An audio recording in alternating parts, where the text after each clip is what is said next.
খিলগাঁওতে যে অথেন্টিক সব মজার মজার পাহাড়ি খাবার পাওয়া যায় সেটা আমি জানতামই না। ওয়েট আপনি জানতেন? তাহলে চলুন আজকে আপনাকেও জানিয়ে দিই। খাবারগুলো ছিল খিলগাঁওয়ের লারং রেস্টুরেন্টের পাহাড়ি খাবার। এত মজা ছিল প্রতিটা খাবার, আর খুবই রিজনেবল। দেখেন আমি এখানে মেনুটা দিয়ে দিয়েছি। আমার সবচেয়ে যেটা ভালো লেগেছে সেটা হচ্ছে এই দোকানের ব্যাকগ্রাউন্ডের যেই ছোট্ট ছোট্ট ছবিগুলো, এই ক্যানভাসগুলো দেখতে এত প্রিটি ছিল। আমি আসলে যতক্ষণ ছিলাম আমি সব নিখুঁত ভাবে দেখছিলাম প্রতিটা ক্যানভাস, এত প্রিটি। এই রেস্টুরেন্টটা পরিচালনা করে বান্দরবানের স্থানীয় একটা আপু।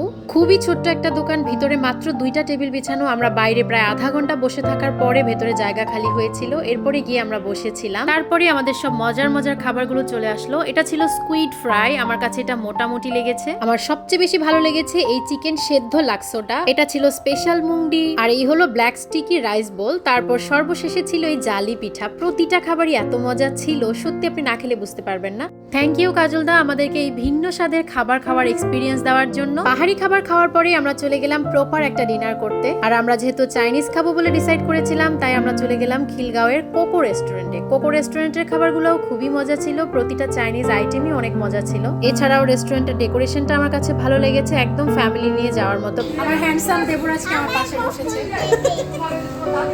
এরপরে আমাদের বাচ্চাদের প্রিয় চিকেন ফ্রাই চলে আসলো। এছাড়াও ছিল অন্থন, চিকেন চিজ পাস্তা, আর ছিল চিকেন রাইস বোল। আর বাচ্চারা তো খুব মজা করে খাচ্ছিল প্রতিটা আইটেমই। এছাড়াও ফ্রেঞ্চ ফ্রাইও ছিল। সবকিছু মিলিয়ে খুবই দারুণ ছিল প্রতিটা আইটেম, খুবই মজা ছিল। আমি আসলে এই রেস্টুরেন্টটাতে প্রথমেই গিয়েছিলাম সেদিন। ভিডিওর শুরুতেই দেখানো পাহাড়ি খাবারের লারং রেস্টুরেন্টটা আপনারা পেয়ে যাবেন 3B মালিবাগ চৌধুরী পাড়া রোড, যেটা কিনা খিলগাঁওতে অবস্থিত। এছাড়াও কোকো ক্যাফে রেস্টুরেন্টের লোকেশনটা হচ্ছে প্লট 379B, ফার্স্ট ফ্লোর, শহীদ বাকি রোড, খিলগাঁও। যারা ভিন্ন ধরনের পাহাড়ি স্টাইলের খাবার খেতে চান তারা অবশ্যই লারং রেস্টুরেন্টে যাবেন। আর প্রপার চাইনিজ খাওয়ার জন্য কোকো ক্যাফেও বেস্ট।